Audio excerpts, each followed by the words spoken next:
Olá, queridos amigos. Mais uma vez estamos aqui reunidos para podermos dar continuidade ao estudo do livro A Caminho da Luz, ditado por Emmanuel, psicografado por Chico Xavier. E na semana passada nós estudamos o capítulo 20, né? E hoje nós vamos entrar no capítulo 21, que é a época de transição. Só dando uma relembradinha, né?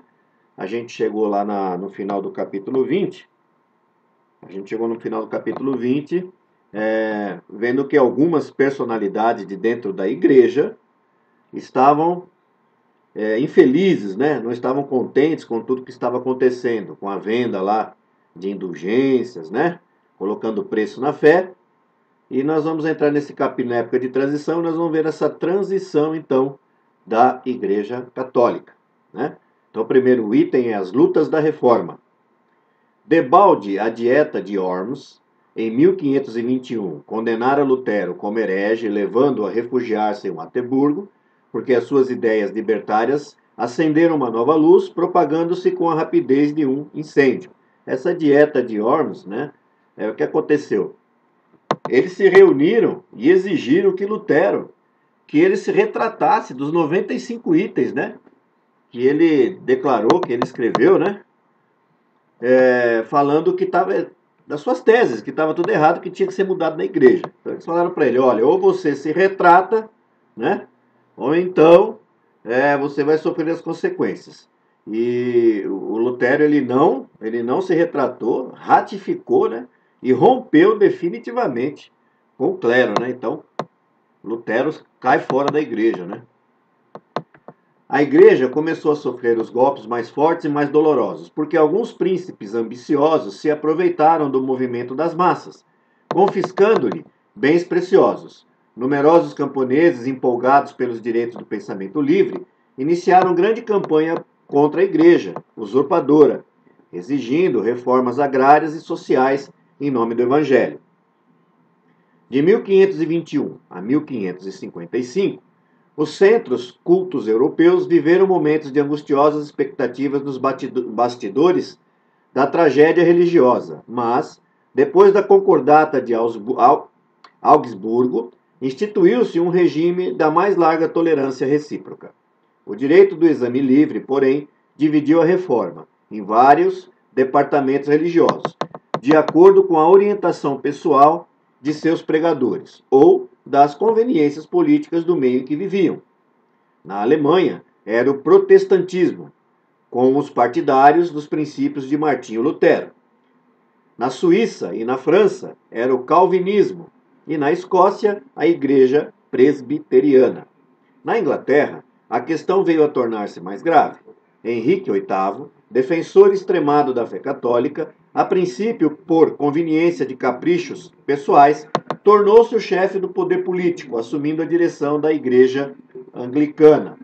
Na França, os huguenotes se encontravam muito bem organizados, mas surgem as complicações de natureza política, e o gênio despótico de Catarina de Médicis ordena a matança de São Bartolomeu, no intuito de eliminar o almirante Coligny. O movimento sinistro, que durou 48 horas, começou em 24 de agosto de 1572, sofrendo a reforma um dos seus mais amargos reveses. Somente em Paris e subúrbios foram eliminadas 3.000 pessoas. Os mensageiros do Cristo deploram tão dolorosos acontecimentos, trabalhando por despertar a consciência geral, arrancando-a daquela alucinação de morticínio e sangue. Mas precisamos considerar que cada homem, como cada coletividade, pode cumprir seus deveres ou agravar suas responsabilidades próprias na esfera de sua liberdade relativa, né? Então a gente vê aí nesse primeiro trecho, a gente vê que nenhuma transformação, ela se dá sem um embate, né? E por que desses embates? A gente sempre viu, né? Lutero tinha o melhor dos propósitos, né? Ele queria acabar com aquela venda de indulgências, né? O preço da fé da Igreja Católica. Falar para ele, ó, tá tudo errado, vocês estão vendendo aí o perdão, né? Tá tudo errado na igreja, não pode ser assim. E Lutero, então, cai fora da igreja, né? Sai fora da igreja, mas Lutero também sofre, né? Por quê? Porque ele coloca lá, na sua própria reforma, né? Ele coloca a sua visão e se deixa levar também um pouco pela ambição, pelo egoísmo, né? Se distrata com outros, enfim. E dali a gente vê que também tem a influência política, sempre a influência política, né? Aí onde a gente fala que religião e política não se misturam, não é verdade? É muito difícil, né? Já é difícil só a religião, já é difícil só a política, quando se juntam as duas, aí fica praticamente insustentável. E a gente vê então que tudo isso vai combinar com o quê? Com mais guerra, com mais morte, com mais derramamento de sangue, né? Cada um querendo ali colocar. Então a gente viu que os príncipes, cada príncipe vai, né? Eles vão se aproveitando, né? A palavra certa, eles vão se aproveitando daquilo. E a gente viu então que aí a gente vê que em determinados países o que acontece? Cada país vai seguir um ramo, né, da reforma, né, um pensamento. Então a gente vê que na Alemanha é o protestantismo, que é lá de Martim Lutero. Já lá na França, né, que a gente viu na Suíça e na França, o calvinismo, né? Na Escócia, a igreja presbiteriana. E na Inglaterra, então, a igreja anglicana, né? É sempre bom falar um pouquinho aí de tudo isso, né? Porque às vezes a gente ouve falar e a gente pensa que naquela época, então, quando Lutero rompe, já cria, né? Já cria lá a igreja de Lutero e é só uma. Não, não é. São várias ramificações, cada uma vai para um lado, né? A Invencível Armada. As lutas na Europa em todo o século XVI, longe de colimar um fim, dilatavam-se em guerras tenebrosas, mergulhando os povos do Velho Mundo num terrível círculo vicioso de reencarnações e resgates dolorosos. Como se não bastassem as guerras religiosas que trabalhavam o organismo europeu desde muitos anos, surge a figura de um príncipe fanático e cruel, na poderosa Espanha de então, complicando a existência política das coletividades europeias. As lutas de Filipe II, sucessor de Carlos V, prendiam-se, de algum modo, aos problemas da reforma protestante. Mas, acima de tudo, colocava ele a sua ambição e o seu despotismo. Animado com as vitórias sobre os turcos e os muçulmanos, procurou reprimir a liberdade política dos Países Baixos, encontrando a mais heróica resistência. Suas atividades maléficas, mascaradas com a defesa do catolicismo, espalhavam-se por toda parte, obrigando o plano espiritual a coibir os imensuráveis abusos do poder. Foi assim que, havendo organizado a Invencível Armada no ano de 1588, composta de mais de uma centena de navios equipados com 2.000 canhões e 35.000 homens, a fim de atacar a Inglaterra, sem motivo que justificasse semelhante agressão, viu essa poderosa esquadra destruída totalmente por uma tempestade aniquiladora. De conformidade com as providências do plano invisível, apenas aportaram às costas inglesas os espíritos pacíficos, compelidos pela força a participarem da armada destruída, e que foram lá recebidos generosamente, encontrando uma nova pátria. Se Henrique VIII havia errado como homem, o povo inglês estava preparado para o cumprimento de uma grande missão, e ao mundo espiritual competia trabalhar pela preservação dos seus patrimônios de liberdade política. Então a gente vê, né? Então o que acontece? Esse Filipe II, ele quer lá atacar a Inglaterra de qualquer forma, né? Sem motivo algum para que isso acontecesse. Ele se arma muito, mas lá no mar, o que acontece? Acontece uma tempestade muito violenta que acaba com a frota dele, né? E só conseguem aportar lá na Inglaterra espíritos pacíficos, né? Aqueles que estavam indo obrigados para a luta, né? E eles são recebidos pelo povo inglês, que ao contrário do seu rei, era um povo hospitaleiro, não é? Guerras religiosas. A Europa, não obstante o amparo e assistência dos abnegados mensageiros do Cristo, transportou-se ao século XVII, no meio de lutas espantosas, agora agravadas com as tenebrosas criações do Tribunal da Penitência. Quase se pode afirmar que os únicos jesuítas dignos do nome de sacerdotes de Jesus foram aqueles que vieram para as regiões desconhecidas da América, no cumprimento dos mais nobres deveres de fraternidade humana, porque a quase totalidade da companhia, no Velho Mundo, mergulhou no oceano de tricas políticas, muitas vezes rematadas em tragédias criminosas. As guerras de natureza religiosa estavam longe de terminar, dada a rebeldia de todos os elementos, e foi com penosos esforços que os emissários do Alto conduziram as coletividades europeias ao Tratado de Westphalia, em 1648, consolidando as vitórias do protestantismo em face das imposições injustificáveis do jesuitismo, né? Então aquela guerra, né?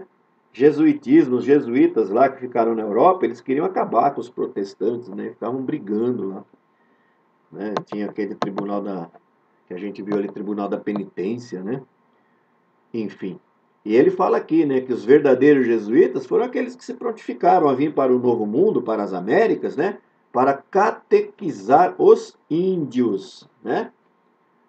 Então todos eles se propuseram a vir para cá, por quê? Porque eram espíritos iluminados, né? Saíram lá do conforto de dentro dos seus conventos e atravessaram o oceano para uma terra ainda primitiva, né? E vieram para cá e tiveram um papel muito importante, principalmente aqui na América do Sul, né? Aqui no Brasil, onde eles conseguiram, né, através da sua bondade, do seu carinho, né? Onde eles conseguiram ainda proteger muitos indígenas, né? Contra a sana de todos aqueles exploradores, né? Que adentravam as matas e dizimavam os índios. A França e a Inglaterra. A esse tempo, a França já se encontrava preparada para o cumprimento da sua grande missão junto dos povos. E sob a influência do plano invisível, criavam-se os serviços benéficos da diplomacia. Nos bastidores da sua política administrativa, firmavam-se os princípios do absolutismo no trono, mas a sua grande alma coletiva, cheia de sentimento e generosidade, já vislumbrava o precioso esforço que lhe competia no porvir. Ao seu lado, a Grã-Bretanha caminhava a passos largos para as mais nobres conquistas humanas. Lembra na semana passada, quando nós vimos lá como os espíritos reencarnaram, né? E a gente viu que aqueles espíritos da Grécia, né, que estavam ligados aí à política, né? Eles reencarnaram na França, né? E reencarnaram na Grã-Bretanha também para quê? Para poderem promover, né? Para poder trazer, né? Uma paz política, né? Para trazer uma política onde fosse boa para todos, né? Extinta em 1603 a dinastia dos Tudores, eleva-se ao trono o rei da Escócia, Jaime I. Desejando reviver os princípios absolutistas, o descendente dos Stuarts inaugurou um período de nefastas perseguições, o qual foi intensificado por seu filho Carlos I, cujas disposições políticas se constituíam das mais avançadas tendências para a tirania. Rompendo com o parlamento e dissolvendo vezes consecutivas, viu o povo da capital inglesa de armas na mão em defesa dos seus representantes, ensejando uma guerra civil que durou vários anos e só terminada com a ação de Cromwell, que, de acordo com o parlamento, estabelece a república, da qual se torna o Lorde Protetor. Cromwell era um espírito valoroso, mas, embriagado com o vinho sinistro do despotismo, foi também um ditador vingativo, fanático e cruel. Depois da sua morte, em face da incapacidade política do filho, verifica-se a restauração do trono com os Stuarts. O governo destes teria, porém, pouca duração, porque os ingleses, desgostosos com a administração de Jaime II e no seu tradicional amor à liberdade, chamam Guilherme de Orange ao poder. O parlamento redige a famosa Declaração de Direitos definindo a emancipação do povo e limitando os poderes reais, elevando-se ao trono Guilherme III, com a Revolução de 1688.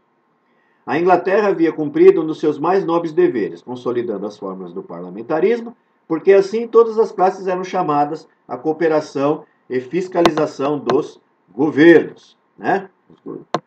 Então a gente viu aí que a Inglaterra, a duras penas, consegue, né, cumprir o que foi traçado lá por Jesus, né? Refúgio da América. Considerando o movimento das responsabilidades gerais isoladas, o plano invisível, sob a orientação de Jesus, conduzia para a América todos os espíritos sinceros e trabalhadores, que não necessitassem de reencarnações ao mundo europeu, onde indivíduos e coletividades se prendiam, cada vez mais, na cadeia das existências de provações expiatórias. Então, todos aqueles que cometiam todas aquelas atrocidades, eles continuavam reencarnando lá na Europa, né, para poder resgatar, ter os seus resgates, né, e as suas provações. Para o hemisfério do Novo Mundo, afluíam todas as entidades conclamadas à Organização do Progresso Futuro. Muitas dessas personalidades haviam adquirido o senso da fraternidade e da paz, depois de muitas lutas no antigo continente. Exaustas de procurar a felicidade nos limites estreitos dos sentimentos exclusivistas, sentiam no íntimo as generosas explorações de reformas edificantes, compreendendo a verdadeira solidariedade na comunidade universal. Foi por essa razão que, desde os seus primórdios, as organizações políticas do continente americano se tornaram baluartes de paz e de fraternidade para o orbe inteiro. É que a permanência no seu solo e nas luzes ocultas do seu clima social era considerada por todos os espíritos como uma bênção de Deus, em face das sucessivas inquietações europeias, né? Então, esses espíritos que já estavam mais preparados, mais evoluídos, eles começaram a encarnar aqui na América, né? Para poder dar um up aqui também no nosso continente, ou seja, no Novo Mundo, né? E a gente sabe o quanto custou isso, né? A gente viu o quanto de atrocidades que os europeus trouxeram aqui para as Américas, né? A gente tem aí na história quão violento foi, né? O Pizarro, quando ele praticamente acaba, ele dizima, né? Toda uma civilização, né? O que ele faz? Ele invade lá com as suas espadas, né? Com as suas espadas, com as suas armas de fogo, e eles encontram um povo muito evoluído, um povo muito culto, né? Os incas, eles encontram um povo assim maravilhoso, né? Mas eles veem ali muito ouro, e esse povo não dava muita atenção ao ouro, né? E eles então, claro, com a ambição deles, dizimaram os incas, né? Tomaram todas aquelas terras, e os portugueses aqui no Brasil também não ficaram atrás, né? Os famosos bandeirantes, né? Aqui na cidade de São Paulo nós temos ainda uma estátua, né? Para o famoso Borba Gato, né? O famoso Borba Gato, então, e tantos outros bandeirantes aí, que nós aprendemos erroneamente na escola que eles foram heróis, né? Foram heróis nada. Eles adentraram aí pelo Rio Tietê e foram adentrando no estado e também pelas matas, mas eles iam matando os índios, eles iam estuprando as mulheres, eliminando as crianças, dizimando. Essa é a palavra, né? Então a gente precisa ter isso em mente, né? A gente precisa saber direitinho o que aconteceu. É óbvio que levaram lá para o nosso país, dentro do nosso país, eles fundaram cidades, enfim, claro, mas não precisava ser da forma como foi, né? Mais uma vez o quê? O abuso, a ambição, né? Sendo colocado à frente de tudo. Os jesuítas vieram aqui, né? A gente tem como exemplo a cidade de São Paulo, né? Os jesuítas vieram aqui na cidade de São Paulo, fizeram um trabalho maravilhoso junto com os índios aí, né? Aqui na cidade de São Paulo. Então não precisava ser dessa forma, mas foi, né? Então aqui na América do Sul, na América Central, nós sentimos muito, né?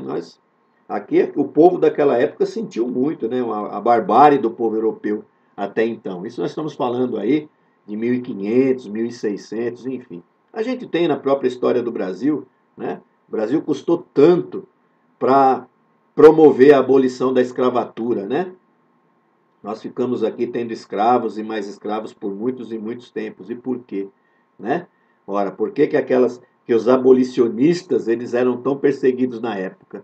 Porque a elite também predominava, assim como hoje, né? Então, todos aqueles que estavam lá no poder, eles tinham escravos, e ora, eles iam fazer o quê? Né? Eles iam libertar os seus escravos, quem é que ia colher o seu café? Não é verdade? Então, jamais que eles iam fazer isso. Mas o pior de tudo era a maneira, a forma como que eles tratavam os negros, né? Como eles lidavam com aqueles seres humanos, com os nossos irmãos. Não é verdade? Aquela crueldade toda. E ainda hoje a gente vê o absurdo de pessoas dizerem, não é verdade? Que os negros não sofreram, que nós não devemos nada aos negros porque não estávamos lá.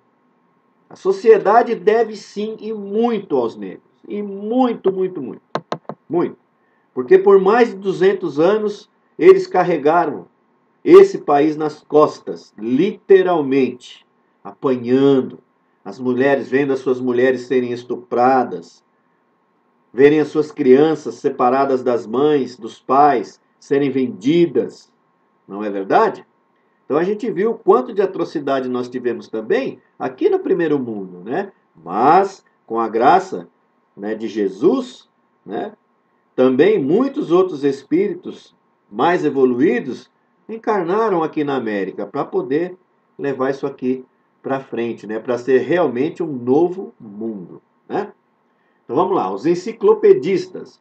O século XVIII iniciou-se entre lutas igualmente renovadoras, mas elevados espíritos da filosofia e da ciência, reencarnados particularmente na França, iam combater os erros da sociedade e da política, fazendo sossobrar os princípios do direito divino, em nome do qual se cometiam todas as barbaridades. Vamos encontrar nessa pleiade de reformadores os vultos veneráveis de Voltaire, Montesquieu, Rousseau, D'Alembert, Diderot e Quesnay. Suas lições generosas repercutem na América do Norte, como em todo o mundo, entre cintilações do sentimento e do gênio. Foram eles os instrumentos ativos do mundo espiritual para a regeneração das coletividades terrestres. Historiadores há que, numa característica mania de sensacionalismo, não se pejam de vir a público asseverar que esses espíritos estudiosos e sábios se encontravam a soldo de Catarina II da Rússia e dos príncipes da Prússia contra a integridade da França. Mas semelhantes afirmativas representam injúrias caluniosas que apenas afetam os que as proferem, porque foi dos sacrifícios desses corações generosos que se fez a fagulha divina do pensamento e da liberdade, substância de todas as conquistas sociais de que se orgulham os povos modernos, né? Cabe aí a gente falar um pouquinho desse trecho antes da gente entrar para o próximo, né? Então, no século XVIII, esses espíritos já encarnados, reencarnados ali na França, eles vão trazer o pensamento da igualdade, da fraternidade, né? Eles começam a trazer esse pensamento para derrubar toda a barbaridade, né, que eram os erros cometidos da sociedade da política. Então, que eles trazem esse pensamento de igualdade, de fraternidade, né? Então, eles trazem isso e começam a mudar. E isso reflete aonde? Na América do Norte, né? Nos Estados Unidos, no Canadá. Então, a gente pega lá a Constituição dos Estados Unidos, a gente vê eles uma Constituição. Quase 300 anos de Constituição. É a mesma. É a mesma. E nós aqui tivemos uma, depois duas, depois outra em 88 e a gente não consegue cumprir a nossa. Não é verdade? Aí os Estados Unidos, eles têm independência antes. Eles têm a abolição da escravatura antes. Né? Antes. E aqui no Brasil a gente demora tanto, né? E nada é o glamour do que se coloca aí. Nada é o glamour do que a gente vê, né? Na independência do Brasil, aquela coisa de tirar a espada, independência ou morte, que foi um acordo para Dom Pedro continuar no poder. Que foi um acordo, né? Ah, então vamos, não, agora nós vamos tirar, não vai ficar mais. Dom Pedro vai embora para Portugal, quem fica? Pedro II. Mas vale destacar que o espírito de Dom Pedro II já é um espírito evoluído. Já é um espírito mais evoluído, que ele então consegue promover aqui no Brasil também, né, o caminho para a República, né? A sua filha, a princesa Isabel, faz a abolição da escravatura, né? Então a gente vê que tudo começa por aí. Mas mesmo todos esses espíritos que trabalharam arduamente lá na França, eles também na época sofreram calúnias, não, que eles estavam a serviço, né, de Catarina II lá da Rússia, dos príncipes, da Prússia, né? Que eles estavam a serviço deles para desestabilizar a França e ficarem vulneráveis. Mas não era nada disso que a gente vê aqui, né? Mas, ora, eles então conseguem, né, e fazer o quê? Com que a fagulha divina do pensamento da liberdade, né, possa orgulhar todos nós hoje que estamos aqui, né? Então, vamos lá, independência americana.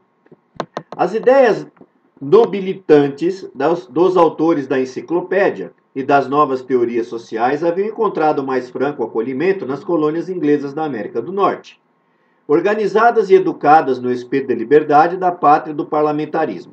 O mundo invisível aproveita desse modo a grande oportunidade, deliberando executar nas terras novas os grandes princípios democráticos pregados pelos filósofos e pensadores do século XVIII. Enquanto a Inglaterra desrespeita para com as suas colônias o grande princípio por ela própria afirmado, de que ninguém deve pagar contribuições sem as ter votado, os americanos resolvem proclamar a sua independência política depois de alguns incidentes com a metrópole. Celebram a sua emancipação em 4 de julho de 1776, organizando-se posteriormente a Constituição de Filadélfia, modelo dos códigos democráticos do porvir. Então a gente vê, né? Claro, a gente sabe, né, que os Estados Unidos eles foram colonizados pelos ingleses, né? Então chega lá num estágio que o que na própria Inglaterra se dava início, nos Estados Unidos se colocava em prática, a Inglaterra então falou, opa, peraí, está errado, não é assim. Então os Estados Unidos se vê obrigado num determinado momento a proclamar sua independência. Por quê? Porque já não estavam concordando lá com a metrópole, com Londres, né, com a Inglaterra, já não estavam mais concordando com eles. Estava errado. Né? Eles não queriam seguir, né, toda essa modernidade, toda essa igualdade, toda essa fraternidade aqui, né, que no solo americano estava sendo desenvolvido. Né? E aí, então, os Estados Unidos proclamam sua independência. E aí, às vezes, eu penso, né, que pena que nós não fomos também colonizados pelos povos ingleses, né, que de repente teria sido diferente para nós. Mas isso é só um pensamento meu, porque a gente tem que sempre levar em consideração que nada está errado, né? Tudo está certo no curso da história. E todos nós temos os nossos deveres, as nossas obrigações e, principalmente, temos as nossas responsabilidades, né? Se praticamos muitas coisas indevidas aqui em solo brasileiro, nós temos que resgatar esses erros, né? E os estamos resgatando arduamente, né? Haja vista o momento atual que nós estamos atravessando, né? Um momento onde uma certa parte da população nega a ciência, uma certa parte da população, né, nega a educação, uma certa parte da população, né, nega que haja racismo no nosso país, que haja homofobia, né, que haja o fascismo, infelizmente, né, são espíritos ainda aí atrasados, né, que ficam se debatendo para talvez conseguirem, né, levar para os seus exércitos outros espíritos aí mal informados. Então, é por isso que a gente está estudando esse livro, e é muito importante, né? A gente, sempre quando a gente está estudando algum livro da doutrina espírita, nós nos lembrarmos que nós estamos embasados nos princípios do cristianismo primitivo, né? Ou seja, no Evangelho de Jesus, né? Não é verdade?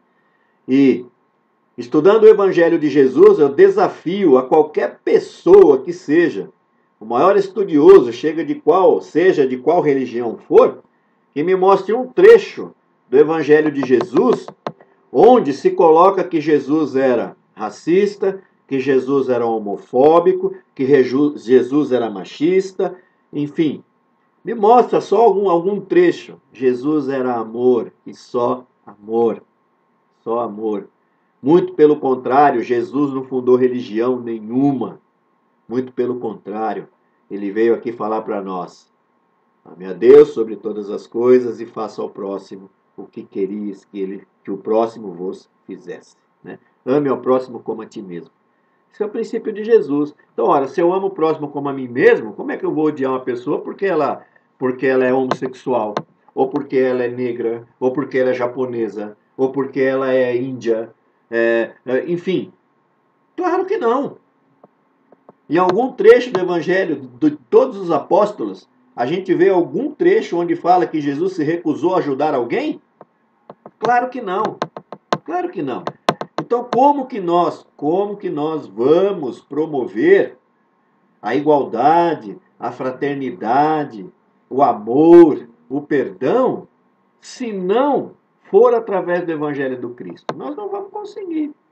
E a gente está estudando isso, eu fiz questão da gente estudar esse livro, né? Por quê? Porque esse livro nos mostra que desde o princípio, o que causa, né, o nosso estacionamento, o estacionamento da humanidade rumo ao progresso, ou o que retarda, né, esse progresso, é a ambição do homem, a crueldade, é o que a gente vê, não é? E é o que a gente vê, estamos vendo muito claramente no nosso país, infelizmente, né?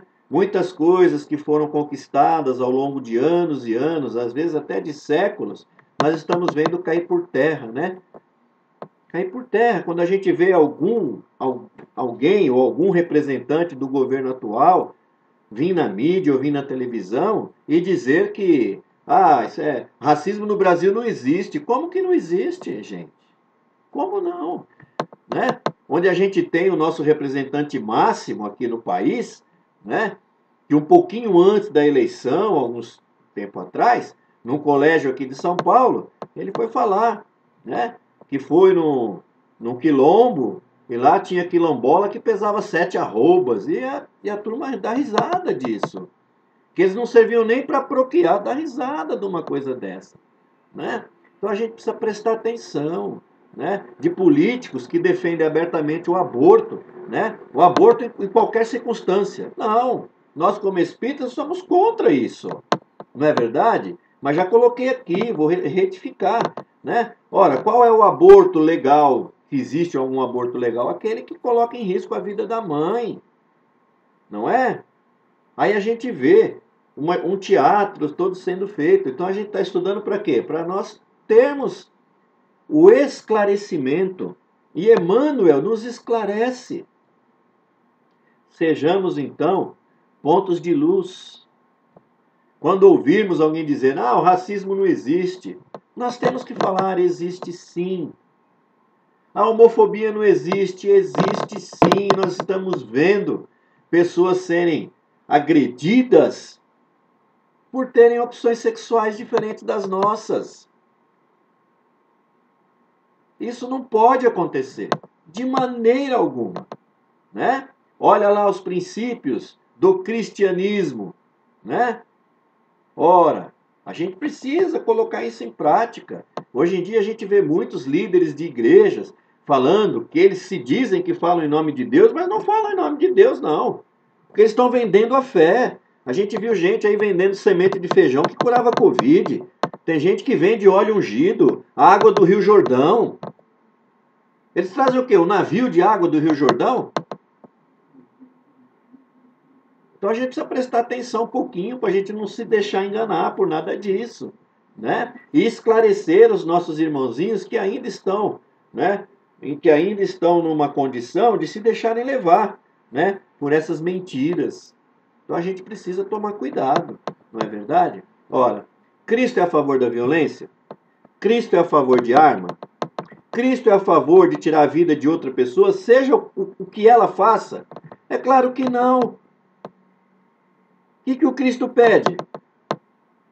Quando ele é questionado, devo perdoar 7 vezes? Não, 70 vezes 7. Não importa o que a pessoa faça, nós temos que perdoar, nós precisamos trabalhar o perdão em nós. Então é muito importante isso, né? Então, ora, a nossa responsabilidade também é grande, né? E a gente tomar cuidado nas nossas atitudes, né? A gente sempre procurar ficar do lado daquelas pessoas que estão do lado dos mais pobres, dos mais humildes, né? Porque eles necessitam muito mais do que nós. Assim como nós necessitamos muito mais daqueles que estão milionários, né? Que são ricos, não é verdade? Então a gente precisa sempre ter isso em mente. Então esse livro ele é muito, muito importante de nós estudarmos por isso, né? Então vamos colocar isso em mente.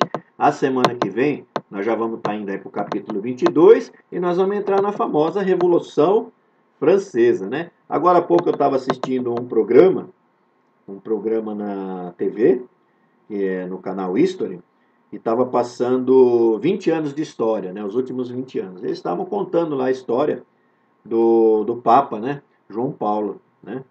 O João de Deus, né? Que a gente teve. Eu era criança, né? Quando o Papa, eu tinha 13 anos, em 1978, quando esse Papa foi eleito, né? Papa, famosa frase, foi a primeira vez que eu vi, né? Hablemos Papa, tal, né? Que a gente tinha Papa. E esse Papa veio fazer uma revolução, começou a fazer uma revolução na igreja. Ficou por 26 anos, né? De Papa da Igreja Católica, né? E olha como é importante. Olha o que a gente está vendo aqui, toda essa briga que a gente está vendo hoje com a Igreja Católica. Desde quando a gente falou aqui de Lutero, da Igreja Anglicana e tudo mais, né? De todas as igrejas. Esse Papa foi o primeiro Papa em 13 séculos, aí até a Grécia, né? Visitar lá a igreja na Grécia, né? Então ele foi lá e humildemente ele pediu perdão por todas as atrocidades que a Igreja Católica cometeu, né? Então, olha que maravilha. Ele agradou a todos? Claro que não. E como a gente sabe que não? E os atentados que ele sofreu? Quem será que queria matar o Papa, né? Esse que está aqui agora, né? O Papa Francisco, que é o hermano argentino, que é o Papa, né? Que também é um espírito iluminadíssimo, que está aí promovendo a reforma da igreja. Será que vão deixar que ele faça mesmo essa reforma na igreja? Não é? Semana passada a gente viu que ainda existe dentro da igreja, né? Muitos bispos que o Vaticano lhe dá com muito dinheiro, né? Então eles queriam comprar alguma coisa lá na Inglaterra, e um bispo, ele era a favor, italiano, e um bispo australiano contra. O italiano pagou um jovem para falar que tinha sido molestado por esse bispo australiano, para desmoralizar esse bispo e ele poder fazer o negócio, né? Então isso veio à tona, Então a gente vê o quanto a ambição, o quanto o poder, né, sobe na cabeça das pessoas, né? Mas a gente também tem que ficar sempre muito feliz, porque nós estamos sempre protegidos por Jesus, e apesar do nosso livre-arbítrio, quando a gente opta por atitudes erradas, ainda assim, né, Jesus intervém e nos dá uma nova oportunidade, numa nova reencarnação, de nós repararmos os nossos erros. Porém, se faz muito necessário que nós consigamos aí evoluirmos espiritualmente, nos tornarmos espíritos melhores, para que nós possamos, né, num breve período de tempo, né, fazer essa transformação para que nós possamos continuar reencarnando aqui nesse planeta, que já está passando por uma transformação e está deixando de ser um mundo, né, de provas e expiações, e vai passar a ser um mundo, então, regenerador, né? E a gente vê a maravilha, né, desses espíritos que estão encarnando aqui no planeta, né? E eu todo coruja aqui, eu vou falar, né? Minha netinha de 6 meses, a gente vê a esperteza dessa netinha, né? Que a gente sempre comenta. Lá quando eu era criança, uma criança levava quase uma semana para abrir o olho, né? Hoje, daqui a pouco, eles vão estar já nascendo falando aí para dar uma contribuição para nós. Então, meus irmãos, é muito gratificante estar aqui gravando essa live para que nós possamos estudarmos todos juntos, né? Então peço a todos aí que, se possível, né, dê um like lá na live do meu canal, Ricardo Savassa, que se gostam, né, desse estudo do livro, passem para outras pessoas estudarem também, porque é muito importante, né, a gente estudar as obras aí do Chico, e esse livro do Emmanuel, então, é um livro maravilhoso para a gente estudar, porque ele nos proporciona o esclarecimento, né, de como se iniciou o planeta e até os dias atuais. Então, que Jesus nos abençoe, nos proteja mais esta semana, e que na próxima semana possamos novamente estarmos aqui reunidos para estudarmos então o capítulo 22 e entrarmos no estudo da Revolução Francesa. Mamãe querida, aqui vai um beijo para a senhora, que já está em casa se recuperando. Todos nós te amamos muito. E também vai aqui o nosso pedido de orações a todas as pessoas que se encontram hospitalizadas, acamadas, aí por esta pandemia do Covid. Que Jesus nos abençoe a todos e até a próxima semana.